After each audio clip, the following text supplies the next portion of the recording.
Julie Bass of Oak Park, Michigan, was facing 93 days in jail because she wanted to plant a vegetable garden in her front yard.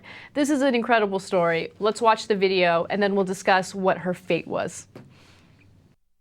So that's crushed basil. Ooh, okay. That is a cabbage.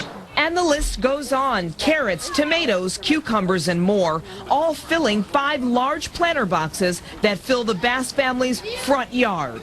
We thought we're minding our own business, doing something kind of not ostentatious, certainly not like obnoxious or, nothing that's like a blight on the neighborhood. So we didn't really think people would care very much. But some cared very much and called the city, and the city sent out code enforcement. They warned us at first that we had to move the vegetables from the front, that no vegetables were allowed in the front yard. Then we didn't move the vegetables because we didn't think we were doing anything wrong. Even according to the city code, we didn't think we were doing anything wrong. So they ticketed us and charged me with a misdemeanor.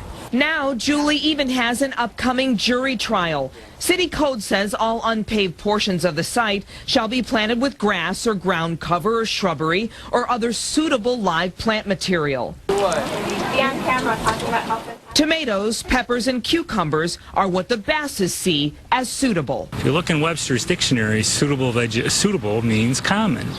And you can look all throughout the city and you'll never find another vegetable garden that consumes the entire front yard. Kevin Rakalski spoke to Julie in April when she first called to see if it would be okay. And since then, it's been a growing concern. I told her, don't do it.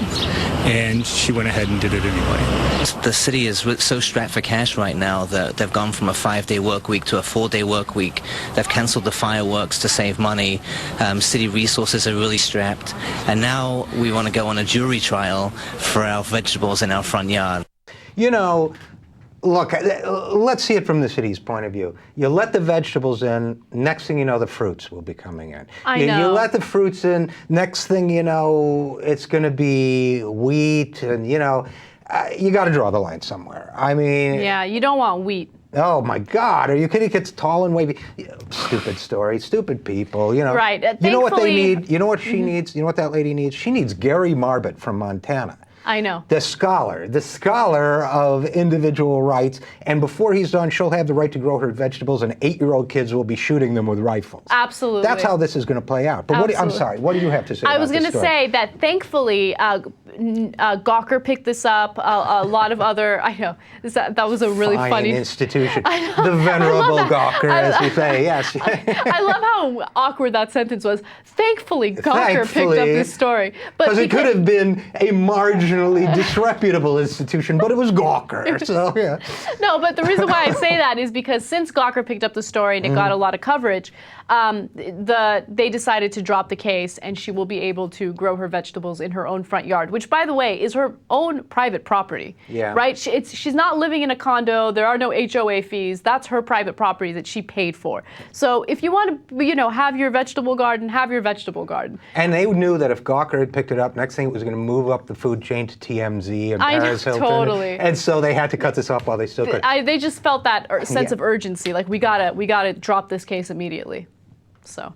Sound decision on their part. Boy, that guy who spoke for the city was not effective, was he? No. He was like a character actor. He was like Eugene Levy, should be playing him. He was terrible. He was terrible. If you look up the definition of suitable in the dictionary, it's common.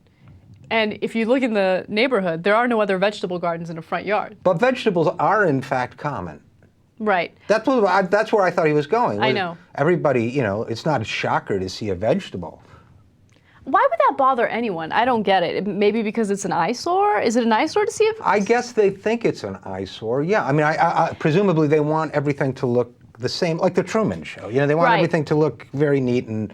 Hey, have people seen the Truman Show? The one with the artificial... Right, yes. They want everything to look just neat and green and all the same. But, that's the 50s and 60s. That world is dead, Wall Street killed it. Get used to it. The lady needs the vegetables. She's got to eat. She probably can't afford vegetables unless she does that. That's the world we live in now. It is. Let the lady grow her rutabagas or whatever it is she's doing.